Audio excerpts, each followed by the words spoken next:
നിസ്കാരത്തെ കുറിച്ച് ഒരുപാട് കാര്യങ്ങൾ നബി പറഞ്ഞു വെച്ചു പോയിട്ടുണ്ട്. നിസ്കാരം എന്നുള്ളത് ദീനിന്റെ തൂണ. ഒരാളിൽ ദീനുണ്ടോ, ആദർശമുണ്ടോ, പരിശുദ്ധ ഇസ്ലാം ഒരാളിലുണ്ടോ, അയാൾക്ക് നിസ്കാരം ഉണ്ടാവും. ആരെങ്കിലും ആ നിസ്കാരത്തെ നിലനിർത്തിയാൽ, ആരെങ്കിലും നിസ്കരിച്ചാൽ എന്നല്ല, നിസ്കാരത്തെ കൃത്യമായി നിലനിർത്തിയാൽ, 5 നേരത്തെ നിസ്കാരം 5 വഖത്തിൽ തന്നെ കൃത്യമായിട്ട് ഒരാൾ നിർവഹിച്ചാൽ അവൻ പരിശുദ്ധ ദീനിനെ, പരിശുദ്ധ ആദർശത്തെ നിലനിർത്തിയവനായി. ദീൻ ഉള്ളവനാകണമെങ്കിൽ നിസ്കാരമുള്ളവനാകണം. വേറെ എന്തുണ്ടായിട്ടും കാര്യമില്ല. ആരെങ്കിലും ആ 5 നേരത്തെ നിസ്കാരത്തെ ഉപേക്ഷിച്ചാൽ അവൻ പരിശുദ്ധമായ ദീനിനെ പൊളിച്ചവനായി, ഇസ്ലാം മതത്തെ പൊളിച്ചവനാണ് അവൻ എന്ന് ഹബീബായ റസൂലുള്ളാഹി സ്വല്ലല്ലാഹു അലൈഹി വസല്ലം. മൻ തറക സ്വലാത ആമിദൻ ഔ മുതഅമ്മിദൻ, കരുതി കൂട്ടിയിട്ട് ഒരാള് നിസ്കാരത്തെ ഉപേക്ഷിച്ചു. നിസ്കാരം ഉപേക്ഷിക്കാൻ പല കാരണങ്ങളും പരിശുദ്ധ ഇസ്ലാം അനുവദിച്ചു തന്നിട്ടുണ്ട്. അതൊന്നുമില്ലാതെ കരുതി കൂട്ടിയിട്ട് ഒരാൾ നിസ്കാരം ഉപേക്ഷിച്ചു. എന്നാൽ അവൻ നരകത്തിൽ താമസിക്കുന്നതാണ്. 80 കാലം അവൻ നരകത്തിൽ താമസിക്കേണ്ടി വരും. 80 എന്താണെന്ന് ചോദിച്ചപ്പോ ഒരു ഹുക്ബ് എന്ന് പറഞ്ഞാൽ 80 കൊല്ലം. ഒരു ഹുക്ബ് എന്ന് പറഞ്ഞാൽ 80 കൊല്ലം. അപ്പൊ അങ്ങനത്തെ 80 ഹുക്ബ് കാലം നരകത്തിൽ കഴിയേണ്ടി വരും നിസ്കാരം ഉപേക്ഷിച്ചാൽ എന്ന് ഹബീബായ തങ്ങൾ പറഞ്ഞു. ഒരാൾ സുബ്ഹി നിസ്കാരം ഉപേക്ഷിച്ചാൽ, സുബ്ഹി നിസ്കരിച്ചില്ല, എന്നാൽ അവനിൽ നിന്ന് ഈമാൻ ഒഴിവാകും. പിന്നെ അവനിൽ ഈമാനില്ല. ഒരു ദിവസം സുബ്ഹി നിസ്കരിച്ചിട്ടില്ലെങ്കിൽ അന്ന് അവനിക്ക് ഈമാനില്ല. പിന്നെ എന്ത് ചെയ്തിട്ടും കാര്യമില്ല, എന്തു കർമ്മങ്ങൾ, എന്ത് പ്രവർത്തനങ്ങൾ ചെയ്തിട്ടും കാര്യമില്ല. അവരിൽ നിന്ന് ഈമാൻ മാറിയിരിക്കും. ഒരാൾ ദുഹർ നിസ്കാരം ഉപേക്ഷിച്ചു, ദുഹർ നിസ്കരിച്ചില്ല, എന്തു തടസ്സങ്ങളുണ്ടെങ്കിലും നിസ്കാരം ഒഴിവാക്കാൻ പാടില്ല. ദുഹർ നിസ്കരിച്ചിട്ടില്ലെങ്കിൽ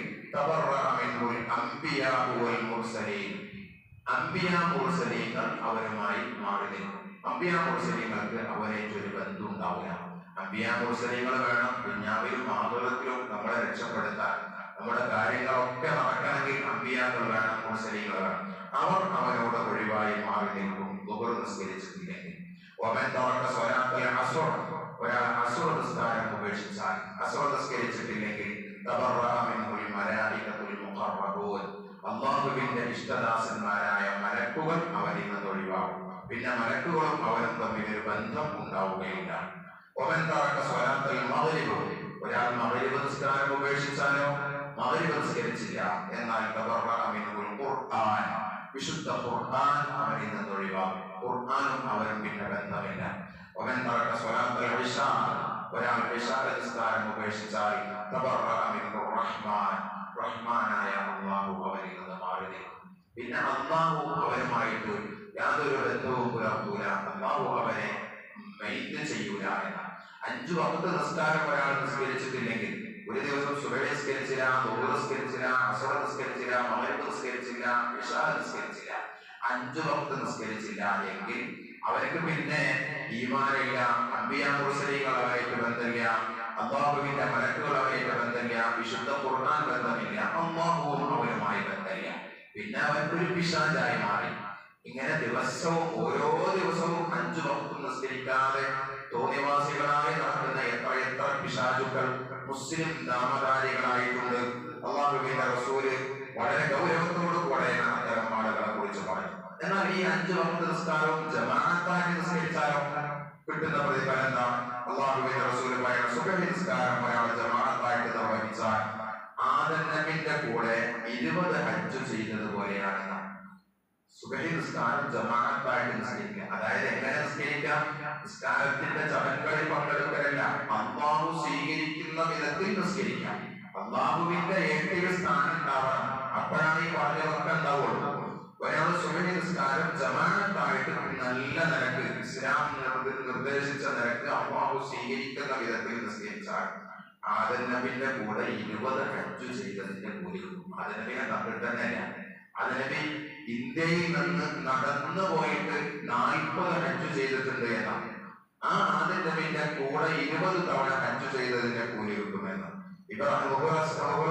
ജമാഅത്തായിട്ട് നിസ്കരിച്ചാൽ ഇബ്രാഹിം നബി അലൈഹിസ്സലാമിന്റെ കൂടെ 40 ഹജ്ജ് ചെയ്തതിന്റെ കൂലി കിട്ടുമെന്നാണ്. അശ്വ നമസ്കാരം ഒരാൾ ജമാഅത്തായിട്ട് നിസ്കരിച്ചാൽ മൂസാ നബിയുടെ കൂടെ 60 ഹജ്ജ് ചെയ്തതിന്റെ പ്രതിഫലം ലഭിക്കും. മഗ്രിബ് നിസ്കാരം ഒരാൾ ജമാഅത്തായിട്ട് നിസ്കരിച്ചാൽ, മഗ്രിബ് നിസ്കരിച്ചാൽ എന്നല്ല, ജമാഅത്തായിട്ട് നിസ്കരിച്ചാൽ ഈസാ നബിയുടെ കൂടെ 80 ഹജ്ജ് ചെയ്തതിന്റെ പ്രതിഫലം. പരിശുദ്ധമായ ഇശാ നിസ്കാരം ഒരാൾ ജമാഅത്തായിട്ട് നിസ്കരിച്ചാൽ ഹബീബായ സ്വല്ലല്ലാഹു അലൈഹി വസല്ലം തങ്ങളുടെ കൂടെ 100 ഹജ്ജ് ചെയ്തതിന്റെ പ്രതിഫലം കിട്ടാം. നമ്മളിപ്പോ ചുരുങ്ങിയത് ഒരു 10, 25, 30, 40 കൊല്ലം കഴിഞ്ഞിട്ടുണ്ടാവും ജമാഅത്തായിട്ട് തന്നെ അനുസരിക്കാൻ തുടങ്ങിയിട്ട്. പക്ഷെ എത്ര നിസ്കാരം അല്ലാഹു സ്വീകരിച്ചിട്ടുണ്ട്. നമ്മൾ ഈ കണക്കനുസരിച്ച് ഇങ്ങനെ കണക്കൂട്ടിയൊക്കെ ആവുക. ഹജ്ജിന്റെ കൂലി മുഹമ്മദ് നബിയുടെ കൂടെ 10,000 കോടിക്കണക്കിന് ഹജ്ജ് ചെയ്തതിന്റെ കൂലി നമുക്ക് കിട്ടിയിട്ടുണ്ടാവും എന്ന് നമ്മൾ കണക്കൂട്ടി വെക്കും. പക്ഷെ നമ്മൾ കണക്കൊക്കെ വെള്ളത്തിലാവും. അള്ളാന്റെ കണക്കിൽ വേണം. നമ്മളെ നിസ്കാരം ഒറിജിനൽ നിസ്കാരമായിരിക്കണം. വെറുതെ കാട്ടിക്കൂട്ടലോ ഒരു നാടകം കളിക്കലോ ഒരു അഭിനയിക്കലോ ആവരുത്. അള്ളാഹുവിന്റെ അടുക്കൽ സ്വീകരിക്കപ്പെടുന്ന വിധത്തിലാണെങ്കിലാണ് ഈ പ്രതിഫലം ലഭിക്കുക. ഇപ്പൊ ഞാൻ പറഞ്ഞു വരുന്നത് ഹബീബായ റസൂലുള്ളാഹി സ്വല്ലല്ലാഹു അലൈഹി വസല്ലം തങ്ങൾ നമ്മുടെ തിരക്ക് പിടിച്ച ജീവിതത്തിനിടയ്ക്ക് നമ്മൾ സമയം കണ്ടെത്തിയിട്ട് നിസ്കരിക്കാനും ജമാഅത്തിൽ പങ്കെടുക്കാനൊക്കെ നാം താല്പര്യം കാണിച്ചാൽ ഒഴിഞ്ഞ സമയം ഉണ്ടായിട്ടും നിസ്കരിക്കാതെ തോന്നിവാസത്തിൽ ജീവിക്കുന്നവർ, അവസരങ്ങളൊക്കെ ഉണ്ടായിട്ടും ജമാഅത്തിൽ പങ്കെടുക്കാൻ കഴിയാത്തവർ. ഇവിടെ ജമാഅത്ത് നടക്കുമ്പോൾ റോട്ടിലുണ്ടാവും, വീഡിയോ പോരായ്മ ഉണ്ടാവും, ഹോട്ടലിലുണ്ടാവും. പക്ഷെ അവർക്ക് തൗഫീഖില്ല ജമാഅത്തിൽ വന്നത് വരാൻ. ജമാഅത്തിൽ പങ്കെടുക്കണമെന്ന് ഉദ്ദേശിച്ച് വീട്ടിൽ നിന്ന് വന്നവരായിരിക്കും. അങ്ങനത്തെ ആൾക്കാരും പള്ളിയുടെ മുന്നിൽ എത്തുമ്പോഴേക്കും എന്തെങ്കിലും ചുറ്റുപാടുകൾ ചെയ്യും. കാരണം അവർക്ക് തൗഫീഖില്ല. അപ്പൊ അള്ളാഹു നമുക്ക് തൗഫീഖ് നൽകിക്കാം. അപ്പൊ ആ തൗഫീഖൊക്കെ ഉപയോഗപ്പെടുത്തി നമ്മൾ കുറച്ചൊരു പ്രയാസം ഉണ്ടാവുമല്ലോ. പഴയ കാലത്തെ ആളുകളെ പോലെയല്ല, സ്വഹാബത്തിനെ പോലെയല്ല. അവരിതിന് ഇൻട്രസ്റ്റ് ആയിട്ട് നടക്കാം. നിസ്കരിക്കാൻ വേണ്ടിയിട്ട് ജമാഅത്തിനായിട്ട് മുത്തുനബിന്റെ കൂടെ ആയിട്ട് അതൊരു ഹരായിരുന്നു. നമുക്ക് ഹരൊന്നുമില്ല, അത്ര വലിയ ഈമാനൊന്നുമില്ല. ഇങ്ങനൊക്കെ പ്രയാസങ്ങൾക്കിടയിൽ, ചുറ്റുപാടുകൾക്കിടയിൽ, തിരക്കുകൾക്കിടയിൽ സമയം കണ്ടെത്തി നമ്മൾ ഇതൊക്കെ നിർവഹിക്കാൻ നിന്നാൽ വമ്പൻ ഓഫറുകളാണ്, വലിയ പ്രതിഫലമാണ് ഹബീബായ റസൂലുള്ളാഹി സ്വല്ലല്ലാഹു അലൈഹി വസല്ലം നമുക്ക് ഓഫർ ചെയ്തിട്ടുള്ളത്. അതുകൊണ്ട് ഒരിക്കലും നിരാശപ്പെടേണ്ട, വലിയ പ്രതീക്ഷകളാണ് നമുക്ക് ഇതിലൂടെ ലഭിക്കുന്നത്. നമ്മൾ ചെയ്യുന്ന ഈ നിസ്കാരം ഒന്ന് തഖ്വയുള്ളത്, ഒരു ഇഖ്ലാസ് ഉള്ളത്, ഒരു ആത്മാർത്ഥതയോടുകൂടെ ആക്കി കഴിഞ്ഞാൽ ഈ പ്രതിഫലങ്ങളൊക്കെ നമുക്ക് ലഭിക്കും. അള്ളാഹു ഇതൊക്കെ സ്വന്തമാക്കുന്നവരുടെ കൂട്ടത്തിൽ നമ്മെ ഉൾപ്പെടുത്തുമാറാവട്ടെ. അള്ളാഹുവേ, റഹ്മാനായ റബ്ബേ, പരിശുദ്ധ സഫർ മാസം അവസാനിക്കുന്ന ഈ സമയത്ത്, സഫറിലെ അവസാനത്തെ തിങ്കളാഴ്ച ഞങ്ങൾക്ക് ഖൈറിന്റെ സുദിനമാക്കണേ റബ്ബുരാനെ. കുറച്ചോടെ ഞങ്ങൾക്ക് സന്തോഷമുള്ള ദിവസമാക്കി തരണേ റബ്ബേ. ഇന്നൊരു ആപത്തും മുസീബത്തും ഒരു അടങ്ങേറും ബുദ്ധിമുട്ടും ഞങ്ങൾക്ക് ഉണ്ടാവരുതേ റബ്ബേ. കുറച്ചോനെ ഇന്ന് റബ്ബേ, അള്ളാഹുവേ, ഇന്ന് നീ വെറുത്ത ഒരാളുടെ മുഖത്തേക്ക് നോക്കേണ്ട ഒരവസ്ഥ ഇന്ന് വരുത്തരുത് റബ്ബേ. കുറച്ചോനെ ദുനിയാവിന് വേണ്ടി ആരുടെ മുന്നിലും തലമുനിക്കേണ്ട ഒരവസ്ഥ ഇന്ന് വരുത്തരുത് റബ്ബേ. കുറച്ചോനെ ഇന്ന് ഞങ്ങൾ ഒരു അപകടത്തിലും കൊടുക്കണ്ട റബ്ബേ. ഇന്ന് ഞങ്ങളുടെ എല്ലാ സെക്കൻഡുകളും നന്മയുടെ ഏട്ടിൽ രേഖപ്പെടുത്തപ്പെടുന്ന ദിവസമാക്കണേ റബ്ബേ. കുറച്ചോനെ ഇന്ന് ഞങ്ങളുടെ തിന്മയുടെ ഏട്ടിൽ ഒരക്ഷരം പോലും കുറിക്കേണ്ട അവസ്ഥ വരുത്തരുത് തമ്പുരാനെ. കുറച്ചോനെ ഞങ്ങളുടെ രോഗങ്ങൾക്കൊക്കെ ശിവ നൽകണേ റഹ്മാനെ. ഞങ്ങളിലെ രോഗികൾക്ക് ശിവ കൊടുക്കണേ അല്ലാഹ്. ഞങ്ങളിൽ നിന്ന് മരണപ്പെട്ടു പോയവർ, പ്രത്യേകിച്ച് ഞങ്ങളുടെ ചുറ്റും അന്ത്യവിശ്രമം കൊള്ളുന്നവർ, അഫ്യറത്തും റഹ്മത്തും നൽകണേ അല്ലാഹ്. ലോകത്ത് സമാധാനം നിലനിർത്തണേ റഹ്മാനെ. മരിക്കുന്നത് വരെ നിന്റെ പൊരുത്തുള്ള ജീവിതം നൽകണേ അല്ലാഹ്. അവസാനം മുത്തനബിന്റെ ജിവാറിലായി ഫിർദൗസിൽ ഞങ്ങൾക്ക് കുടുംബത്തോടൊപ്പം സന്തോഷത്തിൽ ജീവിതം നൽകണേ അല്ലാഹ്.